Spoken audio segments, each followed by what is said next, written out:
In this video, I'm going to show you how to change 1xBet phone number. So it will be very simple to do.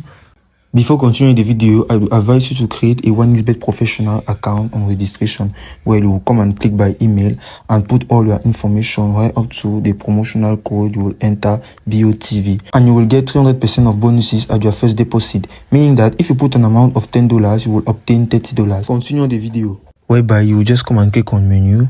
So you will come and click on your settings right up there. So by clicking on your settings now, you will click again once more on your profile. Now by clicking on the profile right up, you will just see the option phone number.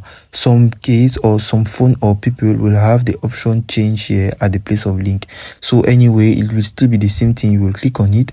By clicking on it now, you will just enter now a new phone number that you want to change. And as it is said, an SMS with an activation code will be sent to your phone. So by doing so, you will just click up onto link and then your phone number will be changed, and you will see the difference by going on your personal informations.